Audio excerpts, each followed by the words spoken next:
Hey everybody, I'm at the top of page 280. So Harry has snuck out of the castle and he met Ron in Hogsmeade, and he's wearing the invisibility cloak so nobody can see him. And Ron has just ran into Malfoy with Crabbe and Goyle, and they don't know Harry's standing there because he's got the invisibility cloak on. So that's what's going on where we are. Leave him to me, Harry hissed in Ron's ear. The opportunity was too perfect to miss. Harry crept silently around behind Malfoy, Crabbe, and Goyle, bent down, and scooped a large handful of mud out of the path.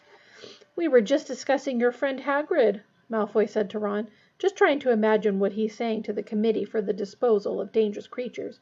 "Do you think he'll cry when they cut off his hippogriffs?" Splat!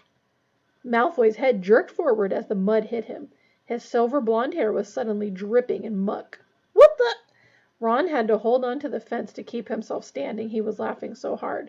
Malfoy, Crabbe, and Goyle spun stupidly on the spot, staring wildly around. Malfoy trying to wipe his hair clean. "What was that? Who did that?" "Very haunted up here, isn't it?" said Ron with the air of one commenting on the weather. Crabbe and Goyle were looking scared. Their bulging muscles were no use against ghosts. Malfoy was staring madly around at the deserted landscape. Harry sneaked along the path where a particularly sloppy puddle yielded some foul-smelling green sludge. Splatter! Crabbe and Goyle caught some this time. Goyle hopped furiously on the spot, trying to rub it out of his small, dull eyes. "It came from over there," said Malfoy, wiping his face and staring at a spot some 6 feet to the left of Harry. Crabbe blundered forward, his long arms outstretched like a zombie. Harry dodged around him, picked up a stick, and lobbed it at Crabbe's back. Harry doubled up with silent laughter as Crabbe did a kind of pirouette in midair, trying to see who had thrown it. As Ron was the only person Crabbe and Goyle could see, it was Ron he started toward, but Harry stuck out his leg. Crabbe stumbled, and his huge flat foot caught the hem of Harry's cloak. Harry felt a great tug, then the cloak slid off his face. For a split second, Malfoy stared at him. "Ah!" he yelled, pointing at Harry's head. Then he turned tail and ran, at breakneck speed, back down the hill, Crabbe and Goyle behind him. Harry tugged the cloak up again, but the damage was done. "Harry!" Ron said, stumbling forward and staring hopelessly at the point where Harry had disappeared. "You'd better run for it. If Malfoy tells anyone, you'd better get back to the castle quick." "See you later," said Harry, and without another word he tore back down the path toward Hogsmeade. Would Malfoy believe what he had seen? Would anyone believe Malfoy? Nobody knew about the invisibility cloak. Nobody except Dumbledore. Harry's stomach turned over. Dumbledore would know exactly what had happened if Malfoy said anything. Back into Honeydukes, back down the cellar steps, across the stone floor, through the trap door, Harry pulled off the cloak, tucked it under his arm, and ran, flat out, along the passage.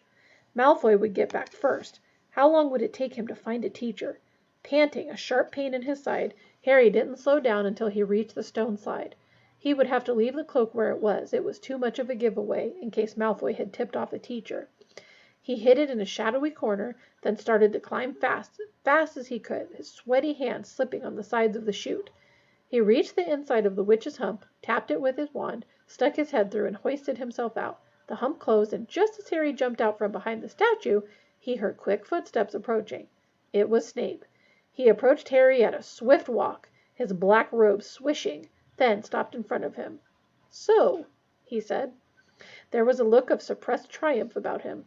Harry tried to look innocent, all too aware of his sweaty face and his muddy hands, which he quickly hid in his pockets. "Come with me, Potter," said Snape. Harry followed him downstairs, trying to wipe his hands clean on the inside of his robes without Snape noticing. They walked down the stairs to the dungeons and then into Snape's office. Harry had been in here only once before, and he had been in very serious trouble then too.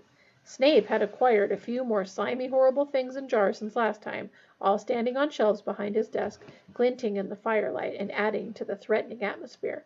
"Sit," said Snape. Harry sat. Snape, however, remained standing. "Mr. Malfoy has just been to see me with a strange story, Potter," said Snape. Harry didn't say anything. "He tells me that he was up by the Shrieking Shack when he ran into Weasley, apparently alone." Still, Harry didn't speak. "Mr. Malfoy states that he was standing talking to Weasley when a large amount of mud hit him in the back of the head. How do you think that could have happened?" Harry tried to look mildly surprised. I don't know, Professor. Snape's eyes were boring into Harry's. It was exactly like trying to stare down a hippogriff. Harry tried hard not to blink. Mr. Malfoy then saw an extraordinary apparition. Can you imagine what it might have been, Potter? No, said Harry, now trying to sound innocently curious. It was your head, Potter, floating in midair. There was a long silence. Maybe he'd better go to Madame Pomfrey, said Harry. If he's seeing things like... What would your head have been doing in Hogsmeade, Potter? Said Snape softly. Your head is not allowed in Hogsmeade. No part of your body has permission to be in Hogsmeade. I know that, said Harry, striving to keep his face free of guilt or fear. It sounds like Malfoy's having hallucinations. Malfoy is not having hallucinations, snarled Snape, and he bent down, a hand on each arm of Harry's chair so that their faces were a foot apart. If your head was in Hogsmeade, so was the rest of you. I've been up in Gryffindor Tower, said Harry, like you told me to. Can anyone confirm that? Harry didn't say anything. Snape's thin mouth curled into a horrible smile. So, he said, straightening up again, everyone from the Minister of Magic downward has been trying to keep famous Harry Potter safe from Sirius Black. But famous Harry Potter is a law unto himself. Let the ordinary people worry about his safety. Famous Harry Potter goes where he wants to, with no thought for the consequences. Harry stayed silent. Snape was trying to provoke him into telling the truth. He wasn't going to do it. Snape had no proof. Yet. How extraordinarily like your father you are, Potter, Snape said suddenly, his eyes glinting. He, too, was exceedingly arrogant. A small amount of talent on the Quidditch field made him think he was a cut above the rest of us, too. Strutting around the place with his friends and admirers. The resemblance between you is uncanny. My dad didn't strut, said Harry before he could stop himself, and neither do I. Your father didn't set much store by rules either, Snape went on, pressing his advantage, his thin face full of malice. Rules were for lesser mortals, not Quidditch Cup winners. His head was so swollen. Shut up! Harry was suddenly on his feet. Rage, such as he had not felt since his last night in Privet Drive, was coursing through him. He didn't care that Snape's face had gone rigid, the black eyes flashing dangerously. What did you say to me, Potter? I told you to shut up about my dad, Harry yelled. I know the truth, all right. He saved your life. Dumbledore told me. You wouldn't even be here if it wasn't for my dad. Snape's sallow skin had gone the color of sour milk. And did the headmaster tell you the circumstances in which your father saved my life? He whispered. Or did he consider the details too unpleasant for precious Potter's delicate ears? Harry bit his lip. He didn't know what had happened and didn't want to admit it, but Snape seemed to have guessed the truth. I would hate for you to run away with a false idea of your father, Potter, he said, a terrible grin twisting his face. Have you been imagining some act of glorious heroism? Then let me correct you. Your saintly father and his friends played a highly amusing joke on me that would have resulted in my death if your father hadn't got cold feet at the last moment. There was nothing brave about what he did. He was saving his own skin as much as mine. Had their joke succeeded, he would have been expelled from Hogwarts. Snape's uneven yellowish teeth were barred. Turn out your pockets, Potter, he spat suddenly. Harry didn't move. There was a pounding in his ears. Turn out your pockets, or we go straight to the headmaster. Pull them out, Potter. Cold with dread, Harry slowly pulled out the bag of Zonko's tricks and the Moroder's map. Snape picked up the Zonko's bag. Ron gave them to me, said Harry, praying he'd get a chance to tip Ron off before Snape saw him. He brought them back from Hogsmeade last time. Indeed. And you've been carrying them around ever since? How very touching. And what is this? Snape had picked up the map. Harry tried with all his might to keep his face impassive. Spare bit of parchment, he said with a shrug. Snape turned it over, his eyes on Harry. Surely you don't need such a very old piece of parchment, he said. Why don't I just throw this away? His hand moved toward the fire. No, Harry said quickly. So, said Snape, his long nostrils quivering, is this another treasured gift from Mr. Weasley? Or is it something else? A letter, perhaps, written in invisible ink? Or instructions to get into Hogsmeade without passing the Dementors? Harry blinked. Snape's eyes gleamed. Let me see. He muttered, taking out his wand and smoothing the map out on his desk. Reveal your secret, he said, touching the wand to the parchment. Nothing happened. Harry clenched his hands to stop them from shaking. Show yourself, Snape said, tapping the map sharply. It stayed blank. Harry was taking deep, calming breaths. Professor Severus Snape, master of this school, commands you to yield the information you conceal, Snape said, hitting the map with his wand. As though an invisible hand were writing upon it, words appeared on the smooth surface of the map. Mr. Mooney presents his compliments to Professor Snape and begs him to keep his abnormally large nose out of other people's business. Snape froze. Harry stared dumbstruck at the message. But the map didn't stop there. More writing was appearing beneath the first. Mr. Prongs agrees with Mr. Mooney and would like to add that Professor Snape is an ugly git. It would have been very funny if the situation hadn't been so serious. And there was more. Mr. Padfoot would like to register his astonishment that an idiot like that ever became a professor. Harry closed his eyes in horror. When he'd opened them, the map had had its last word. Mr. Wormtail bids Professor Snape good day and advises him to wash his hair, the slime ball. Harry waited for the blow to fall. So, said Snape softly, we'll see about this. He strode across to his fire, seized a fistful of glittering powder from a jar on the fireplace, and threw it into the flames. Lupin! Snape called into the fire. I want a word. Utterly bewildered, Harry stared at the fire.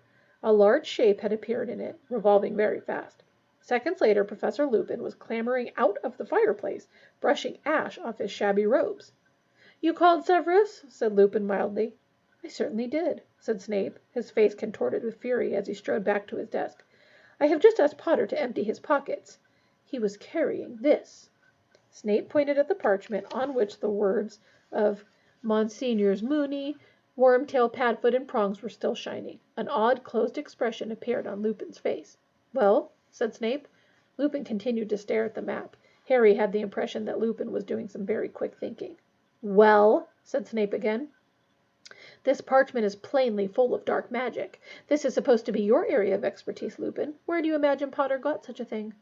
Lupin looked up and by the merest half-glance in Harry's direction, warned him not to interrupt.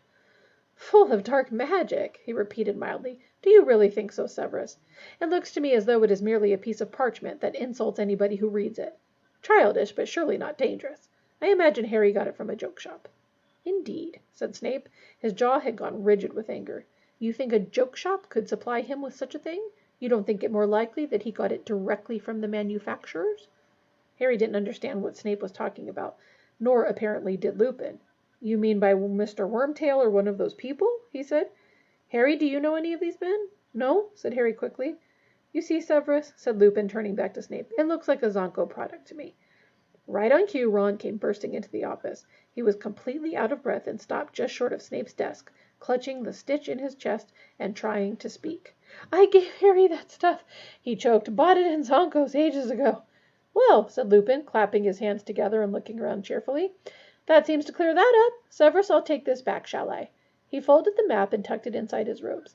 Harry, Ron, come with me. I need a word about my vampire essay. Excuse us, Severus. Harry didn't dare look at Snape as they left his office.